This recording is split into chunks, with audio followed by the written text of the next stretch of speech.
Hello students. इस chapter को start करते हैं एक क्वेश्चन के साथ।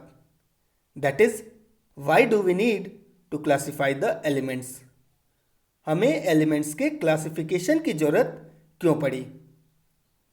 तो देखिए बच्चों, अगर हम बात करें 1800 की, तो उस समय तक तो केवल 31 एलिमेंट्स ही डिस्कवर किए गए थे।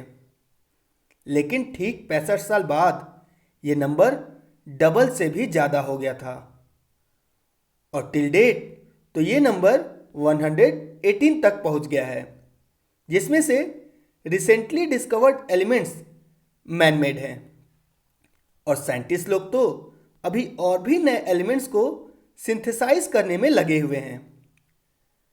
बट स्टूडेंट्स, इन सभी 118 एलिमेंट्स और उनके इनफाइनाइट नंबर ऑफ कंपाउंड्स के इंडिविजुअल केमिस्ट्री को स्टडी कर पाना बहुत ही मुश्किल है।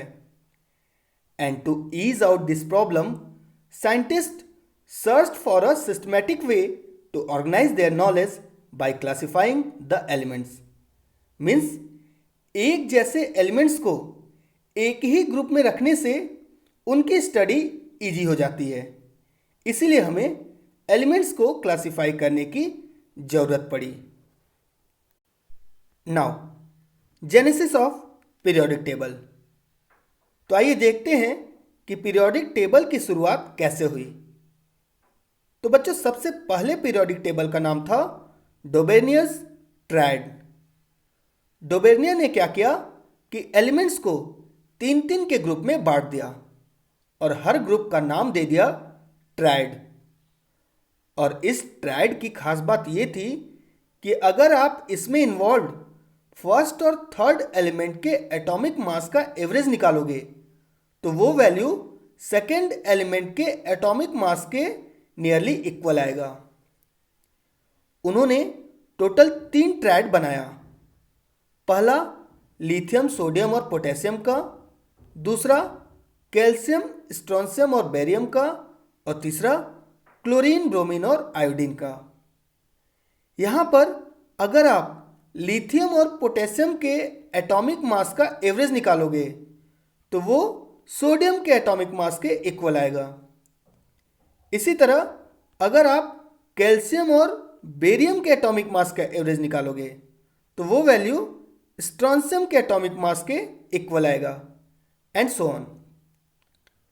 बट स्टूडेंट्स, डोबेनियर का ये पीरियोडिक टेबल फेल हो गया, क्योंकि जब ये पीरियोडिक टेबल आया था तो उस समय लगभग 15-16 एलिमेंट्स खोजे जा चुके थे। बट ये अपने पीरियोडिक टेबल में केवल 9 एलिमेंट्स को ही जगह दे पाए थे।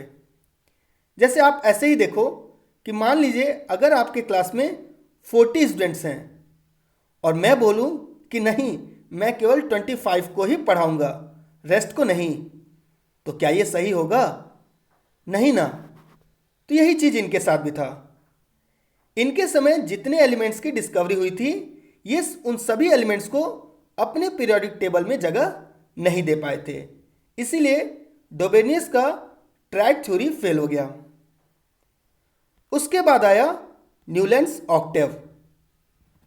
तो बच्चों, न्यूलैंड ने अपने पीरियोडिक टेबल में एलिमेंट्स को उनके एटॉमिक मास के इंक्रीजिंग ऑर्डर में अरेंज कर दिया और उसके बाद ये पाया कि हर 8वें एलिमेंट्स की प्रॉपर्टी पहले एलिमेंट से मैच कर रही है। This is Newlands Octave. यहां पर फर्स्ट रो से स्टार्ट करें तो सबसे पहले आएगा लिथियम, फिर beryllium, then boron, carbon, nitrogen, oxygen, fluorine. Neon की डिस्कवरी उस समय नहीं हुई थी, इसलिए 8वें नंबर पर था सोडियम, और सोडियम की प्रॉपर्टी लिथियम से मैच कर रही थी। इसी तरह अगर सेकेंड रो से स्टार्ट करें तो सेकेंड रो में सबसे पहले नंबर पर था सोडियम, फिर magnesium, then aluminium, silicon, phosphorus, sulphur, chlorine. यहाँ पर भी आर्गन की डिस्कवरी नहीं हुई थी, तो 8वें नंबर पर आएगा पोटेशियम, और पोटेशियम की प्रॉपर्टी सोडियम से मैच कर रही थी। मीन्स हर आठवें एलिमेंट की प्रॉपर्टी पहले एलिमेंट के सिमिलर थी। पर बच्चों, न्यूलैंड का पीरियोडिक टेबल भी फेल हो गया, क्योंकि पहला रीजन ये था कि ये भी उस समय में डिस्कवर्ड सारे ही एलिमेंट्स को अपने पीरियोडिक टेबल में जगह नहीं दे पाए थे। और इनका एक और डिमेरिट ये भी था कि जब नोबल गैसेस की डिस्कवरी हुई तो इनका ऑक्टेव डिस्टर्ब हो गया, क्योंकि ऑक्टेव वर्ड इंडिकेट करता है 8 को, और नोबल गैस की डिस्कवरी के बाद सोडियम, पोटेशियम ये सब 9th एलिमेंट्स बन गए थे। इसीलिए ऑक्टेव वर्ड का मतलब नोबल गैसेस की डिस्कवरी के बाद खत्म हो गया था, इसीलिए ये पीरियोडिक टेबल फेल हो गया। और उसके बाद आया मेंडलीव्स पीरियोडिक टेबल। बच्चों, जब भी पीरियोडिक टेबल के डेवलपमेंट का बात किया जाता है तो मेंडलीव के पीरियोडिक टेबल का जिक्र जरूर किया जाता है, क्योंकि इनका पीरियोडिक टेबल अपने समय का सबसे सिस्टमैटिक पीरियोडिक टेबल था, जो कि एक लॉ पर बेस्ड था, that is Mendeleev's periodic law, according to which the physical and chemical properties of an element is the periodic function of their atomic mass. Means किसी भी एलिमेंट का जो फिजिकल और केमिकल प्रॉपर्टी होता है वो उसके एटॉमिक मास पर डिपेंड करता है, और फिर एटॉमिक मास को ही बेसिस मानकर इन्होंने सभी एलिमेंट्स को अपने पीरियोडिक टेबल में अरेंज कर दिया। और डीप में जाएं तो इनके पीरियोडिक टेबल में 7 हॉरिजॉन्टल रोज थे, जिसे इन्होंने पीरियड का नाम दिया, और 8 वर्टिकल कॉलम्स थे, जिसे इन्होंने ग्रुप का नाम दिया। और बाद में जब नोबल गैसेस की डिस्कवरी हुई तो उसे भी इन्होंने 9th कॉलम के फॉर्म में ऐड कर दिया, जिसे 0 ग्रुप का नाम दिया गया था। अब बात करते हैं इस पीरियोडिक टेबल के कुछ स्पेशल फीचर्स की, जिसमें सबसे पहला नंबर आता है इनके प्रेडिक्शन का। बच्चों, इन्होंने अपने पीरियोडिक टेबल में कुछ एलिमेंट्स के बारे में प्रेडिक्शन किया था, जिसकी डिस्कवरी उस समय हुई ही नहीं थी। पर इनका पीरियोडिक टेबल इतना सिस्टमैटिक था कि इन्होंने कुछ गैप्स को छोड़कर ये बोला कि इन फ्यूचर कभी न कभी कुछ ऐसे एलिमेंट्स की डिस्कवरी होगी जिसका एटॉमिक मास इतना होगा, डेंसिटी इतना होगा, रेडियस इतना होगा, एट्सेट्रा।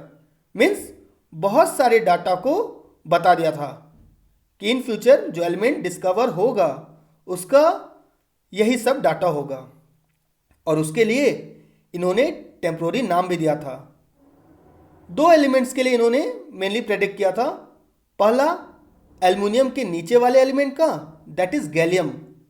गैलियम की डिस्कवरी उस समय नहीं हुई थी, तो उसके लिए इन्होंने टेम्पोररी नाम दिया था एका एल्युमिनियम। और दूसरा एलिमेंट जिसका इन्होंने प्रेडिक्शन किया था वो था सिलिकॉन के नीचे वाला element, that is germanium. Germanium की भी डिस्कवरी उस समय नहीं हुई थी, तो उसके लिए इन्होंने टेम्पोररी नाम दिया था एका सिलिकॉन। और बच्चों, ये इंपॉर्टेंट भी है, क्योंकि अक्सर एका एल्युमिनियम और एका सिलिकॉन के बारे में एग्जाम्स में पूछा जाता है। और दूसरा स्पेशल फीचर ये था कि नोबल गैसेस के डिस्कवरी के बाद भी इनका पीरियोडिक टेबल डिस्टर्ब नहीं हुआ था। इन्होंने उनके लिए एक अलग ग्रुप क्रिएट करके अपने पीरियोडिक टेबल में ऐड कर दिया था, जिसका नाम दिया 0 ग्रुप। अब बात करते हैं डीमेरिट्स की। तो बच्चों, इनके पीरियोडिक टेबल में भी कुछ लिमिटेशंस था, कुछ डीमेरिट्स थे।